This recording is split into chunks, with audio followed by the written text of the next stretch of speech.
I'm Joseph, And I'm Nick. and this is Fish Jelly. Yes. Yes, it is. How are you? Good. How are you? Okay. We're not together right now because I'm out of town and you're sitting in my usual spot, but it looks good on you. That's fine. Merci beaucoup. How was your evening? It was great. How was yours? Okay. Did you go to 80s night? I did. I did. And then I left that for the Eagle. Hmm. It wasn't yeah, it was the the dance floor was brightly lit and they installed some kind of monitor where they were playing all kinds of Akbar stuff. And then I didn't bother to look this up, but all the napkins at the bar had some message on it. I think it's changing ownership. Oh. Like it was sold to somebody else. Well, maybe they'll redesign it so it has better flow. Um, Tear out that bitch of a bearing wall and put a dance floor where it ought to be. Yeah. Yeah, really. Well, did you see that someone was arrested and charged with the murder of Tupac Shakur? You had mentioned that. You had read So, that. so of course, 26 years after the rapper was shot and killed, which happened on the Strip after a boxing match at the MGM Grand. And I was going to school at UNLV at that time. And, UNLV is behind, like basically behind the MGM Grand. So I remember being on campus that night and like this huge commotion. And of course, there was no social media or anything. So, but you could see that there was a lot going on. And I remember we kind of like tried to drive over there a little bit, but Of course. so I mean, it's a very memorable incident to me. But then also, like Tupac was such a great artist, and I feel like had he not been murdered, he would probably have a pretty prolific acting career. Well, yeah, I think he was just if you he was in so many films in 95, 96, 97. I mean, yeah, He he would had have so much. Oh, been I'm sorry. Go ahead. no, he definitely would have been a leading man. He had so much like charisma. He was so handsome. He looked great on screen. And I thought he was a talented actor. He was. He was. Yeah. What was that one we talked about recently? Gang related. Oh, which if people you have to watch Gang Related. That story is so out of control. In which he plays a cop, which is kind of funny. And then Layla Rashawn looking really good in that movie. But Yeah, she looks fabulous. But anyway, the person who was charged is this 60-year-old man named Dwayne. I think his nickname is Keefe D. Davis. This dummy wrote a book back in 2019, like a tell-all memoir, and then did all these interviews, basically saying he was in the car when Tupac was shot. He says he wasn't the one who shot him, so he's charged with being an accessory, like aiding and abetting the person who did kill Tupac. So the actual murder has not been charged, but he's saying that he won't tell because that's like street code. But yeah. well, just don't say anything at all, then, sir. But okay. Well, just so stupid. Like your ass gets hemmed up for running your mouth. Like you're running your mouth anyway, but Right. I might as well just tell everybody everything. I don't know. ugh. Well, I did. There is something in the sorry to this man section because last week when we were talking about weddings, I said I had only been to three, but that's not true. Right after I published that podcast, I remembered that we went to the wedding of a good friend of yours in Minnesota. Mhm. So yeah, I felt bad because it was such a lovely wedding and I totally forgot. But yeah, so I've actually been to four weddings. Um, but if anyone wants to invite us to a wedding, you know, for I for a fee, you can I'll make an appearance. I mean, well, yeah, weddings are not fun. We were just, yeah, I don't, I mean, I don't know. I don't love weddings. That was a lovely experience seeing close friends getting married. And I remember at that particular one, I was asked to read a poem out loud when you were out there laughing in the audience.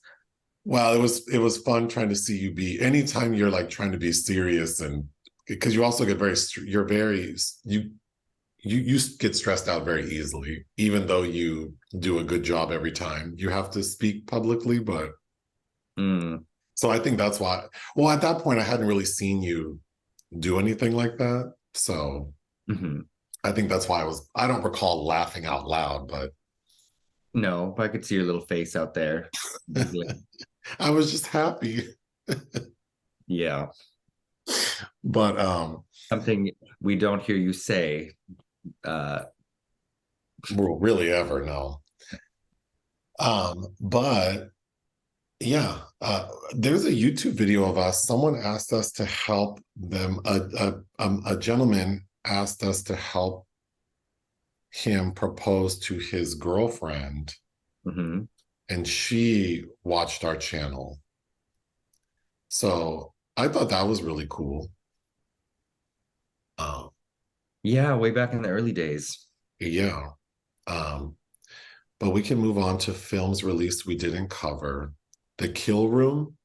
The Kill Room, I think, which is being released courtesy of Shout Factory, with directed by I think it's Nicole Paone, whose previous film I have seen, Friendsgiving, which I didn't like, but has a really unique ensemble cast. And her latest stars Samuel Jackson, Uma Thurman, and Maya Hawke, who of course is Ms. Thurman's daughter. Oh. Paw Patrol, the Mighty Movie.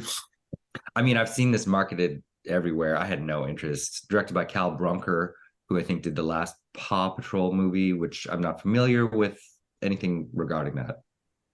Fair Play. I did watch this. I was going to write about it, but sadly, time got away from me. I believe it's a debut Chloe Domont Netflix film starring Alden Ehrenreich and Phoebe Dynevor, who I wasn't familiar with, but she's known for Bridgerton, I think, which I have not watched. Kind of an interesting modern take on gender equity in the workplace that gets a lot messier than you'd expect it to. Mommy Wata. Yeah, Nigerian, I believe, directed by CJ Fiery Obasi, and I think it won an award for cinematography at Sundance this year. But that sounds really interesting. I was kind of surprised that you passed on this one because it sounds like it's worth a watch. The kind of a bizarre tale, something to do with mermaids.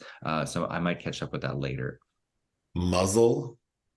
Muzzle is directed by John Stahlberg Jr. And it looks like, you're kind of like back in the day when we would say direct to DVD trash, but it stars Aaron Eckhart and Oh yeah. About the dog. He's like a canine police officer.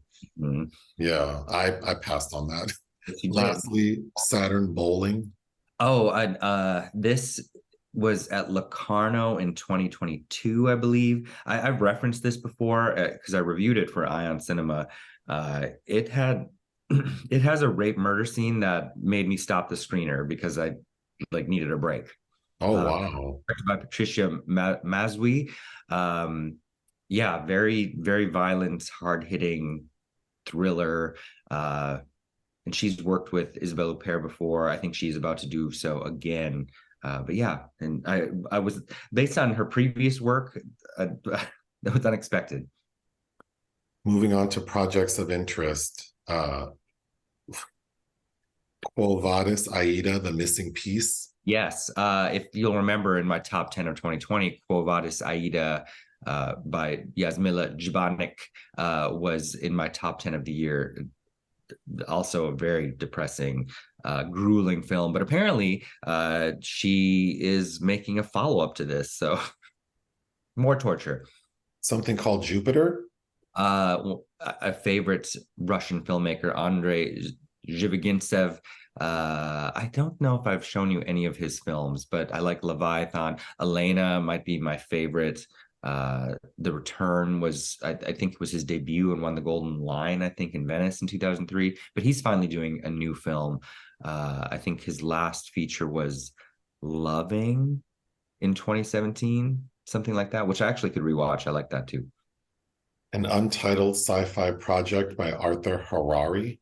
Arthur Harari, who I didn't realize, I know he wrote the script for Anatomy of a Fall, which won the Palme d'Or at Cannes this year, directed by Justine Triet, but I didn't realize he's married to Justine Triet. He's written several films, and I think I haven't seen his last feature, which won a bunch of stuff all over the festival circuit, Onoda 10,000 Nights, which I think opened in certain regard in 2021. But yeah, he is directing his third feature, which is an untitled sci-fi project, and is tipped to star Léa Seydoux, which is exciting to me. And lastly, we received a message about something they thought you'd be interested in. So I was reading the article they sent, and I saw that this information was actually provided by Eric Lavallee, who runs Ion Cinema. Yeah, who I wrote for. Yeah. Yeah, Be Gone's latest film. That's been, that's not exactly new news. Like to me, I've known about that for a minute, but yeah, it'll be his follow-up to Long Day's Journey into Night, which is an excellent 3D film from 2018. Of course, not related to the famous Eugene O'Neill play, which a version of that is coming out with Jessica Lange, by the way, soon. Oh. Movies we watched for fun. Poison for the Fairies. Yeah, I watched this last night. It's kind of a Mexican horror classic from 1986, directed by Carlos Taboada. Very bizarre film, kind of like a mix of The Bad Seed and Diabolique, but it's got this insidious little girl who believes she's a witch, being raised by her nana and her creepy old grandma that can't do much. And this new girl at school arrives, and she convinces, I think the new girl's name is Flavia, that she's a witch, and she kind of indoctrinates her and kind of terrifies this little girl, and wheedles her way into going away on a family vacation. And the title comes from fairies are the nemesis of witches. So she's like, we have to come up with a poison for them. And then she manipulates this little girl to such a degree that her little friend burns her to death. Oh, geez. And it's got this score that's like, if you were just listening to the score, it'd sound like something like Pippi Longstocking or Anne of Green Gables. But I haven't thought of Pippi Longstocking in a long time. She was just referenced in Clueless. She was? Paul Rudd tells Alice Silverstone that because she's got pigtails and she looks like Pippi Longstocking. She doesn't know who that is. Oh. Next, Strangers in the House. I just read this novel by Georges Simenon in anticipation of watching this new restoration of Strangers in the House. It was adapted 1942 by Henri Decoing, with a screenplay from Henri Georges Clouzot, starring Raymond. It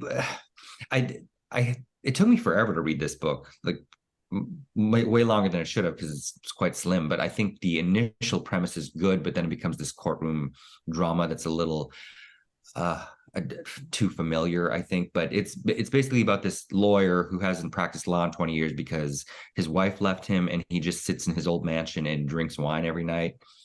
And he's got a daughter that he basically ignores because she reminds him of the mother. But anyway, one night somebody gets shot in his house, and it turns out his daughter's been having these parties in one floor of the mansion that nobody knows about, and this homeless man gets killed there. And then he ends up defending his daughter's lover, who's the accused. A few nights ago, you put on Crow, The Salvation, which is the sequel to The Crow. This shit was terrible. It was very bad. And stars, I guess, Kirsten Dunst has top billing. And I remember this, I think it was a direct-to-video release, but Eric Mabius, who I think the only other film I really remember him from is Cruel Intentions, terrible, terrible. But part of it's not his fault. The No, script. because yeah, oh gosh, there's so much. Well, like he's a very handsome man, but then when he turns into this, like the crow, I guess, because we see that he was electrocuted, so his face looks like cooked meat, and then he peels it off, and then he's left looking like a sad clown, combined with his hairstyle, which is that very like late 90s center part. He looks ridiculous. Yes. And then the film insists that nobody really recognizes that it's him. Oh my gosh. And then no one recognizes, and he's like, he's a very good looking man. And like, no one recognizes that he's the person who was convicted of murder. It kind of was, the story reminds me of that. I think it's Wes Craven, Shocker. Yeah, with Peter Berg. Except That's no good.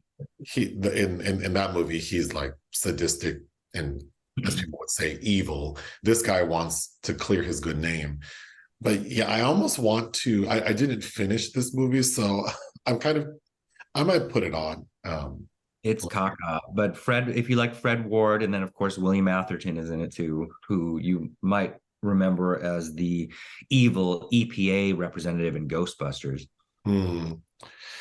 Next, after we watched the secret movie for today, we decided to put on Dominion, prequel to The Exorcist.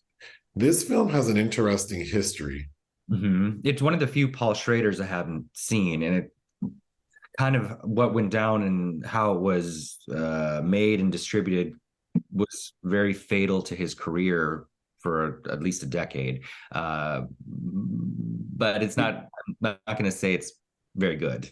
Because he made this film and then the production company didn't like it, so they stopped him and then let someone else make a movie. Who was that? Rennie Harlan. And then they released his movie, and then that shit bombed. So they decided to release this one in limited theaters. But the funniest part of this that I think is so shady is originally, after they told Paul Schrader, we're not going to help you finish this movie, they were going to make his movie a bonus feature on Rennie Harlan's DVD. Yeah, and that shit.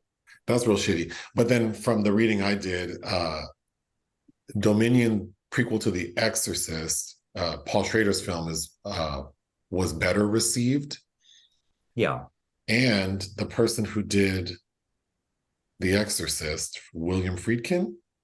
The author, William Peter Blatty. Oh, I'm sorry. The author said that he liked Paul Schrader's to a degree, but he hated Rennie Harlan's.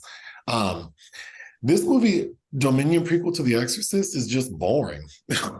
It is. It's too long, and It's too long. You don't really get into any kind of demonic bullshit until what, an hour, 15 minutes, really? Like the third act, but then it's kind of like it's poorly done, kind of. I mean, they didn't have, we were reading that they didn't have money to finish like the special effects, and so it looks kind of bad. The possessed character is giving me like old girl from Stargate and The Crying Game. Like it just felt very. Yeah, his initial introduction is creepy though, because he's wandering around the periphery of this dig site with that little stanky leg and No, and the crispy wing arm. and Satan offers a better healthcare plan. He heals this young man. He does. He really does. But this one was not a joy to sit through. It's not, and I don't. Stellan Skarsgård is interesting enough. I can see why, because the distributor was some kind of small, I forget, Millennium something, not Millennium, but kind of like Lion. It was like Magnolia Tree or something crazy. Magnolia Tree, but it's clear it's not. It's clear to me that they wanted something else, not an art house styled psychological horror film. Well, And Schrader was trying to be pay homage to the original. see, that's interesting. Well, I mean, I can appreciate why the people financing it were not happy, because when you think The Exorcist, you think like creepy possessed girl. And then, yeah, we get this art house, almost like historical drama with this possessed character that's kind of interesting, but yeah, it turns into, it almost felt like sci-fi towards the end. Yeah. Oh. Next, you watched Paris by Night. Yes, directed by David Hare, his second film after Weatherby, which I haven't watched Weatherby in years and years and years. But this stars Charlotte Rampling as a European MP who gets hemmed up in, well, she kills somebody in Paris at night, riding in cars with boys. And but I love Charlotte Rampling, obviously, but Michael Gambon had died a couple days ago, and he was in this as her husband, and they don't have a very good relationship. It was okay. You saw the end of it. Oh, He shoots her. oh, that was actually good. Mm-hmm. It felt like a marriage. I don't know. Just kidding. Two Deaths. Also, Michael Gambon. This is a Nicholas Roeg film I'd never seen from 1995, starring him and Sonia Braga. Very dark, depressing movie, but it's set in an unnamed country. I think it's supposed to be Romania. That's the collapse of communism, and there's basically a revolution going on, and people are being shot by the military in the streets. And meanwhile, this doctor has a dinner party with friends, and through the course of the evening, they learn lots of really terrible things about his obsession with his maid, who apparently is an indentured servant, basically, because he's agreed to care for her lover who's incapacitated after a car accident for the past several decades in exchange for the use of her body. And then it turns out one of the reveals is, of course, that he was the one that ran down her lover in the street so he could have her. Dang. You watched something called Deux, Deux. As in number 2. Mm-hmm. Yep. But with Isabelle Huppert. I'd never Oh, seen. is this the one where you posted on Instagram her getting attacked by a fox? Yeah. That shit looked crazy. The film is incomprehensible, but it's by kind of the unloved child of the new German wave, Werner Schrader, who's very, very homosexual.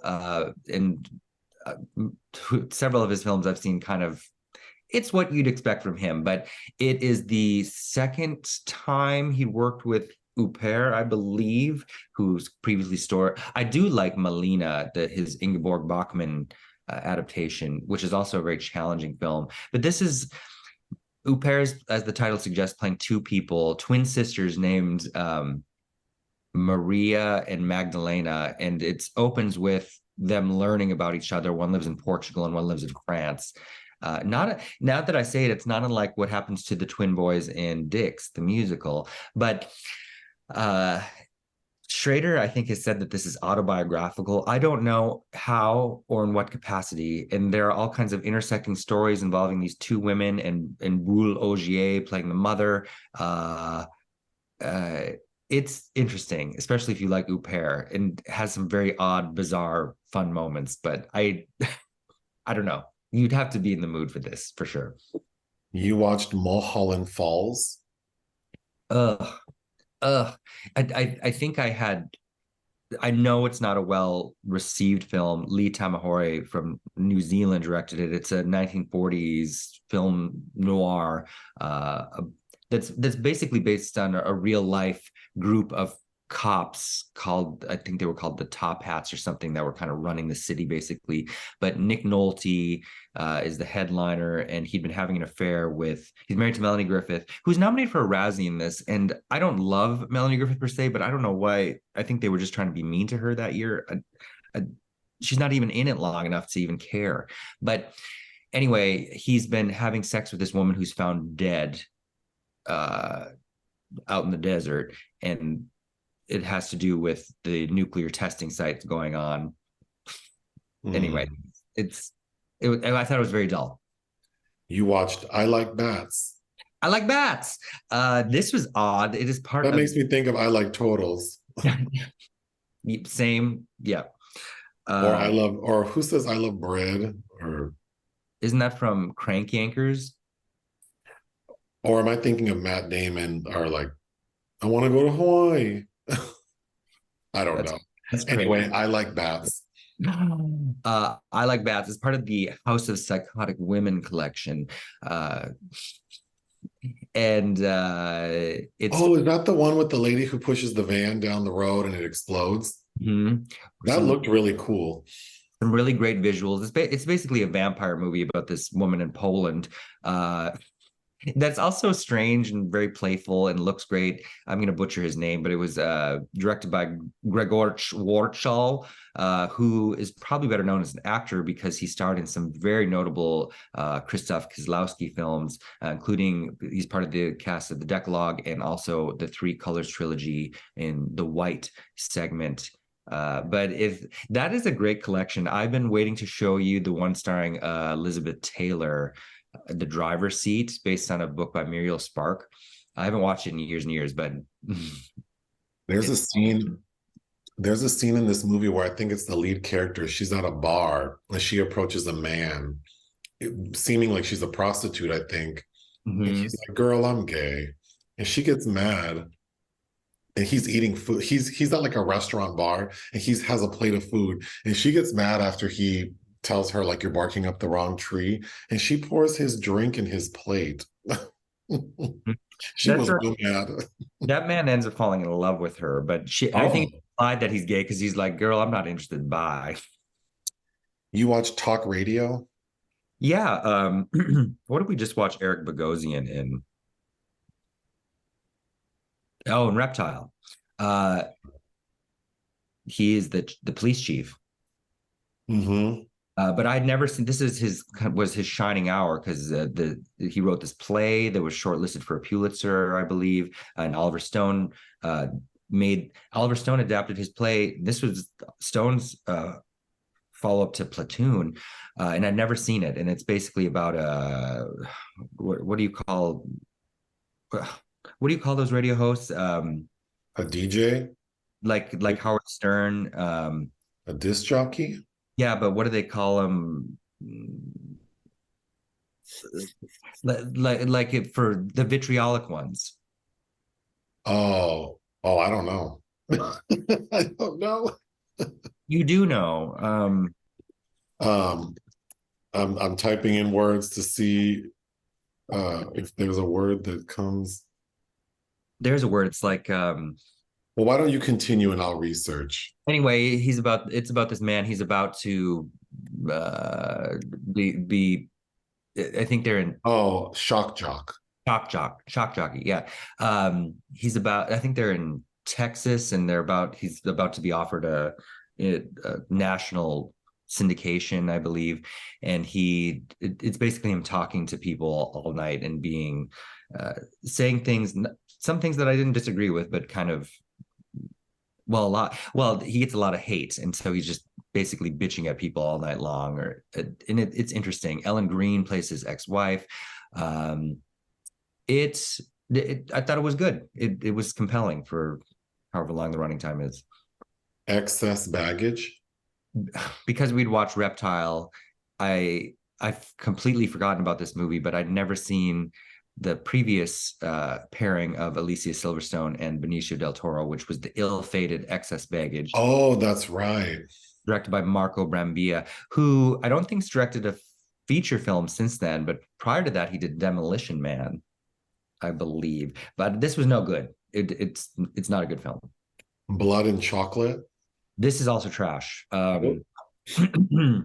Starring, I never thought Agnes Bruckner was very interesting, but as this werewolf girl who works in a chocolate shop in I think Bucharest and is romanced by Hugh Dancy, who's this graphic novelist who had to flee the United States because he assaulted his father, and there's a charge out for it was garbage. It was boring and it was stupid. And it predates Twilight, which I think is interesting because this film was not a hit. But I feel like if it had come out maybe in '09 instead of '07, more people would have maybe been interested. But it's directed by Katja von Garnier. Then, oh, JFK. Yes, speaking of Oliver Stone, catch up week. Yeah, pretty impressive. There are a couple parts that I think are a little hokey, such as Ed Asner like beats down Jack Lemmon in a scene that does not play very well, but Oh, pretty. and all of the accent work. The accent work is not good. Kevin Costner feels like he's in a satirical production of Tennessee Williams play. Like it's And then because who plays gay? Kevin Bacon, Tommy Lee Tommy Jones. Lee Jones, Joe Pesci. His eyebrows and wig, because he's supposed to be gay as well, right? Yeah. I think they did them so crazy. Tommy Lee Jones looks crazy. You Tommy need, Lee Jones looks like Morgan Freeman. yeah, he looks like the albino and Morgan Freeman. Uh, and him kind of being mincing is entertaining. But Joe Pesci, he's supposed to look raggedy because there's a woman in the film that says, "Oh, this man has eyebrows. He looked like a buzzard." A buzzard. But Stone has since revisited. He made a documentary in 2021, I think, that I'm eager to watch as well. But yeah, The Long Farewell. I got to see a restoration of this at the Cinematheque last Sunday, Kira Miratova film from 1971. This would be like a great Mother's Day film, but it's about a mom whose son he hasn't told her, and she kind of finds out by snooping that he's planning on leaving to go live with his father, and she's kind of devastated by that. Beautifully shot. It's Kira Miratova. If you could have a chance, I highly recommend it. Something called A Silence. Yeah, I think I'm supposed to write about this, but this just played at the San Sebastian Film Festival, the latest from Joaquin Lafosse, Belgian director, who I think works a little too much, too frequently. Although I'd be eager, I haven't seen it since 06 or 07, Private Property, starring Isabelle Huppert, is probably my favorite of his. But his latest stars Emmanuel DeVos and Daniel Auteuil, and it's very bizarre. It's about Daniel Auteuil as a lawyer who's just been kicked off a very high-profile case because his brother-in-law has filed charges against him for raping him when he was a young man and living with them, his sister and her brother-in-law. And then her teenage son has also been influenced by him, because it turns out Daniel Auteuil is also, they found like kiddie porn on his computer, and his teenage son has also become kind of fascinated by that. It's mired in all kinds of bizarre things that are worth unpacking, but as a film, I thought it was just okay. I watched a movie called P2, like Parking Level 2. It's a 2007 film. Have you seen that? I have not. That's directed by Franck Calfoun, who did the Maniac remake, which I've never That's seen. right. I thought it was very good. It's a horror thriller film. It stars Rachel Nichols, who I'm not familiar with, and Wes Bentley. Uh-huh. I thought Wes Bentley was really good because he's handsome, but also looks a little like crazy and kind of creepy. And I thought the lady, Rachel Nichols, did a really good job. And the story is so simple because it's one of those, like, they're kind of isolated to like a building. And I thought it was like pretty suspenseful, and there's some pretty gruesome stuff in it. Basically, Wes Bentley plays a security guard in this building that Rachel Nichols works in, and it's Christmas, and she's like the last one to leave, and she's having car trouble. And we find out that Wes Bentley's character is obsessed with her. And then she has to fight her way out of this building. Yeah, it was really good. Then I watched that movie Vacancy, that other 2007 film that I always cite as like Creepy. creepy because it could be real. It stars Kate Beckinsale and Luke Wilson. It's about like this remote motel where there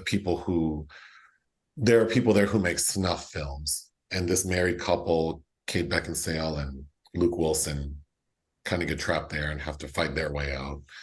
Upon rewatch, I mean, I still think it's a very good example of something that's creepy, but I don't know that I like all these horror films where they always have like a character or like this couple. They have all this like baggage and trauma, like a dead kid. And I Mhm. don't, that always feels like fluff. Like, well, we spent the first 30 minutes with these two people fighting with each other to then get stuck having to fight for their lives. It feels a little basic, but That's Nimrod Antal, the Hungarian director. yes. Unfortunately, there are entries in the obituary section. Like you already mentioned, Michael Gambon died. Hmm. I mean, What he was. do, what do I know him from? I mean, well, I probably nothing because you haven't seen The Cook, the Thief, His Wife, and Her Lover yet. But he's probably best known for playing Dumbledore in the original Harry Potter series. But he wasn't the first one to play Dumbledore. In the only Harry Potter you've seen, Chamber of Secrets, it's Richard Harris who died after that film was made. Oh, So then he and Michael Gambon inherited him and played him for the rest of those cycle of films. and then Dianne Feinstein died. Also, she was 90, I think. Yeah. So she used to be the mayor of San Francisco and then became a senator for California. I mean, as someone who was born and raised in California, she's been a part of my life since I can remember. But in recent years, her health was failing, and then there are all these like images of her like just looking like she has no business working, which of course calls into question even like looking at Mitch McConnell. Like, are these people like mentally fit to do anything besides sit their asses down and relax? But If you yeah, can destroy people's driver's licenses, yeah, like are they right. still Like, should yeah, they wouldn't even be allowed to have a driver's license. What y'all doing up in here? Mitch McConnell? Ugh, But I ugh. believe Dianne Feinstein is like the longest running senator. She has a distinction, but She's she's getting into Strom Thurmond territory. oh um, Annette Bening played her in, was it The Report with opposite Adam Driver? oh. Our secret film today was inspired by an upcoming release. It is the 1973 American supernatural horror film, The Exorcist, directed by William Friedkin. Rest We in peace. Mhm. rest in peace. We decided to watch this because the new Exorcist we're seeing like in a couple of days. Yep, directed by David Gordon Green. Funny enough, the Exorcist Believer comes out the same day Showtime is releasing Friedkin's last film, the Caine Mutiny Court Martial, which I Oh, saw at Venice and loved. the premise, the funniest premise we read for this film or that I saw was, I think it was on Amazon Prime because we watched it through your AMC subscription, but it just says like a young girl gets possessed. That's the premise. But This film that changed the landscape of cinema and horror films in particular. Yeah, like that's all they could offer. that's all they had. IMDb says when a young girl is possessed by a mysterious entity, her mother seeks the help of two priests to save her daughter. I mean, I think this movie is excellent, especially considering that since then there have been so many like possession type movies. And I think the reason The Exorcist works so much better is because it's not trying to do anything extra. Like, Well, yeah, storytelling wise, it's pretty straightforward. For most of it, it plays kind of like a just a drama, a familial drama, really. well, because I think I don't believe in ghosts and demons, but I think so that's why a lot of modern possession films don't work for me. And then a lot of modern stuff, they try to give it like a horror angle, like jump scares, and it just feels like okay. But in The Exorcist, I think the fact that it's not trying to play up anything like horror, but also I think that the thing that's most creepy and frustrating is the mother played by Ellen Burstyn. Mhm. So here's the story. Ellen Burstyn is this famous rich actress. Um, who is raising her daughter Regan alone. Is it Regan or Reagan? Reagan. Reagan's played by Linda Blair, of course. The father is like out of the country. He's not really involved with the daughter. And Reagan starts acting weird. Her mother doesn't know what to do. Of course, she can afford to have her see all the best medical doctors. And when they can't help her, she seeks out the help of a priest. And then that's where the exorcism comes in. But what's interesting is the priest is a trained psychiatrist. He's also a medical doctor. And he's like, girl, don't nobody do exorcisms anymore. Like that's not that's not a thing. The Catholic Church is not going to sponsor that. But then when he sees firsthand that this little girl is the devil, then we have another priest come in, played by Max von Sydow, who opens the film in northern Iraq. Mm-hmm. That's right. The opening of the film, we're in northern Iraq, and we see that this priest, I think his name is Father Marin, he's like on an archaeological dig, and someone finds like an artifact. And once Dr. Marin gets it, like weird things start happening. But then we have the connection is that this demon inside of Reagan seems to react very negatively to Marin, like it's scared of Marin. So they're like, well, bring his ass in. So then the other priest is played by Jason Miller, who's the father of Patrick Miller. Jason Patrick. But those two basically fight off this demon. But this demon inside of Reagan ends up killing Father Marin. And then in a last-ditch effort, the other priest, who I keep calling Dimmy, because that's what his mom used to call him. Damien Paris. Mm-hmm. He, at the final moment, grabs Reagan and is like, take me. And I thought that was really creepy because you see the demon leave Reagan and go into him. His face changes, which actually looks really good for 1973. And then that demon causes Dimmy to jump out the damn window and break his neck on that famous stairwell. Mm-hmm. Who's the second narrative death on those stairs. Yeah, we'll get to it. And then the end of the film is Ellen Burstyn and Reagan like, well, I guess we're going to move. Like, all's well that ends well. Well, they're just visiting Georgetown anyway, because she talks about how she's having a house built in LA. Oh, sure. They're always going to leave, but what I was going to say is, I think what's creepy is about this story is the frustration we see in the mother, Ellen Burstyn. Like, I don't know what to do, and I think that's why this is so effective. Like, especially in modern films, they always either try, like, if it's set in like in the past, then there's always like some very clear history of like, oh, this is a demon, this is how we get rid of it. Or if it's modern time, then they are on the internet trying to look up things and, oh, this portrait is of this demon, and everything is always so spelled out. And in this movie, it's like, we don't know what's going on. Like, as the audience, we know this little girl's probably possessed, but watching the mother be so frustrated. Was Ellen Burstyn nominated for anything? She was. Miller, Linda Blair, and Ellen Burstyn were all nominated. It was the first horror film nominated for Best Picture. Blatty won for Best Adapted Screenplay, from his own novel. But yeah, what's funny is thinking, this film has such a legacy. It's weird to think that the studio didn't like the cast because they were all not really notable then. So, Ellen Burstyn previously had been in the Last Picture Show, but she wasn't a name yet. Well, I think they're all deserving. Even Linda Blair, like, I know I've seen her in things since then, and I don't think she's a very good actor, but I think as this little girl, like the physical acting was very impressive. And of course, she's voiced over by Mercedes McCambridge as the oh my gosh, the sound editing is so good. Mm-hmm. But I'm just going to go through my notes. You were telling me that Rick James wrote the song Cold Blooded for Linda Blair.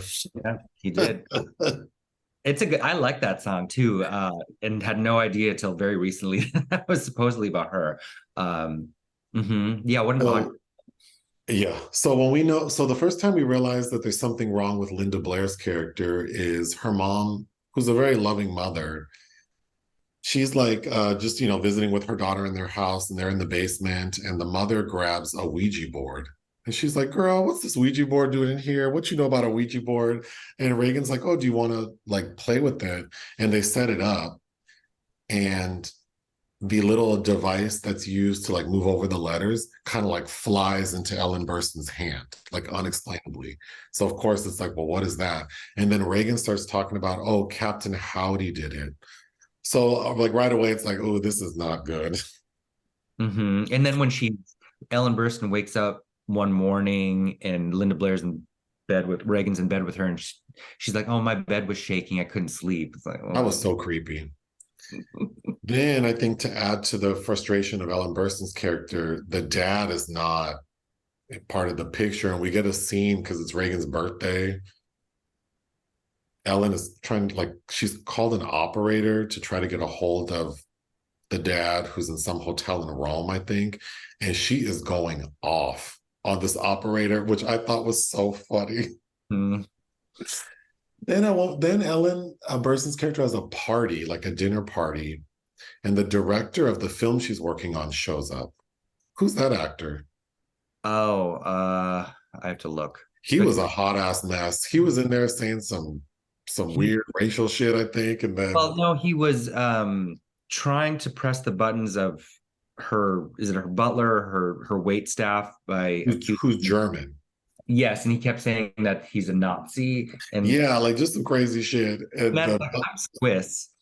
Yeah, but the butler gets fed up and strangles his ass. And then Ellen's like, you need to go. But that director gets hemmed up later because once Reagan's possession is in full swing, the assistant who works for Ellen is like watching over Reagan, but she has to leave to go to like the pharmacy. So she asked this problematic drunk ass director, could you watch Reagan? And the next thing we know, he's gone. But then Yeah. we find out that he was actually or later on he gets killed by being thrown down those stairs. Yes, and he actually that's Jack McGowan. He died in 1973 from influenza. Oh, but even that death is interesting because a police detective shows up and he's trying to figure out like there's no way like the way he flew out that window like someone would have had to like do it and the only person in that room was Reagan and it couldn't have been her. So he's asking Ellen, like, no one is in this house. Like, I thought that was very well done. Oh, and then I like the lead detective. That's Lee J. Cobb from 12 Angry Men. He's also in a pretty good cheapy noir called The Man Who Cheated Himself. That's worth watching. But He was very good because he's looking at Ellen like, we have questions. You don't seem to have answers. I don't know what to do. I thought he was very good. But at the party, Reagan comes downstairs and there's an astronaut at the party. And she tells that astronaut, you're going to die up there, like going up to space. And then this little girl pees on the rug. yes, and that has ties to another Blatty book, The Ninth Configuration, which was also made into a film, I believe, with Jason Miller. I could rewatch that. I've only seen it once, and it's been years and years and years. This film does, the screenplay does such a good job of like character development because I felt like I understood Ellen's position. I felt like Father Marin, like we get his backstory, like, and then Damien, his mother is like senile and has to be put into a home. And so we get scenes of her I mean, I thought pretty emotional scenes because he's like having to reckon with needing to put his mom away. And then, of course, she dies. And then he's having visions of her. And actually, the demon possessing Reagan is using that against him. Like we see Reagan talking as if she were the mother. I thought that was all very effective. Yeah, I think that's what a lot of films get wrong is they cut too many corners. Like you kind of have to lay the groundwork for the payoff. Yeah, yeah. Because we spend an awful lot of time in medical facilities in the early half of this film with a doctor played by Peter Masterson, Mary Stuart Masterson's father from the Stepford Wives. and just having this little girl having to go through all of these tests and all this, like the CAT scan scene. Oh God, when she's getting that CAT scan, it sounds like she's at a shooting range. Then when the doctors come to the house to visit her, and I forget if it was like the bed shaking or her body going up and down like a mousetrap, and they're looking like, we can't do shit for you. And whatever, and they're, yeah, we still think it has something to do with the cerebral blah blah blah, and it's like, okay. But it makes sense, right? I mean, as scientists, as medical doctors, it's like, I mean, you have to find everything has an explanation. It can't be like a demon. So I thought that was all very well done, especially for 1973. But I like Um, how the doctors are finally like, have you tried a priest? The Catholics do exorcisms. It's, it might be placebo, basically. you know, they are at their wits' end when they're like, girl, you better go get a priest. Um, and then Ellen in the conference room with all those doctors, I just kept thinking, it must be nice to have money. Yep. Well, yeah, she's this world famous actress. Like, imagine Angelina Jolie having to deal with a possessed child. Right, right. I did have a question because is it that the artifact that Marin finds in northern Iraq, don't they find that at Ellen's house? I think Lee J. Cobb finds it at the bottom of the stairs. Oh, I'm pretty sure. And that's related to Pazuzu. yes. Which is Exorcist 2 or 3? Pazuzu, Exorcist 2. Oh my God. Well, we probably need to rewatch that, which Linda Blair returned for. And look, your memory, but Louise Fletcher has this one outfit where her little breasts are out and it looks like there's the two little straps over her breasts. It's a really ugly dress. And then, of course, Richard Burton is hamming it the fuck up. The version we watched, I don't recall seeing Reagan walking down the stairs backwards, like on her 4 appendages. No, it wasn't in that version. I think that might be the director's cut because Friedkin was forced to cut 12 minutes, I think. Oh, so we didn't watch the director's cut. Um, but what's the most disturbing scene in the film we watched the other day is when Reagan is stabbing herself in the vagina with a crucifix, and like she's all bloody, and then she tells her mom to eat her and then shoves her mom's face into her bloody vagina and then slaps the shit out of her mama. That was all too much for me. Can you imagine audiences seeing that in 1973? Oh yeah, and this little girl talking real nasty and loose. Oh, And a bunch of kids saw this movie. This scarred a generation because all these. I think the rating. I was reading that there, like lots of children saw it because it should have been rated X, supposedly, and part of that might have been a stunt to recoup the budget because it went way over budget and there were a lot of problems during filming and a lot of deaths and accidents. I guess it was considered a cursed project. other creepy things are Reagan's talking in this demon voice and it's unintelligible and it's being recorded. And then a sound engineer ultimately plays it in reverse. And then we realize that Reagan is not speaking Latin or some other language. She's just talking in reverse. That was creepy. Then we discovered that like on Reagan's abdomen, it looks like the words "help me" have been carved in there. I thought that was creepy. But when Father Marin shows up, he shuts shit down. Like Yeah. it was very effective when he shows up, like, okay, time to get some work done. Oh, do you want some background on the demon? No. He's like, well, I think 3 of them. He's like, no, there's only one. Yeah, I got it from here. Don't worry about it.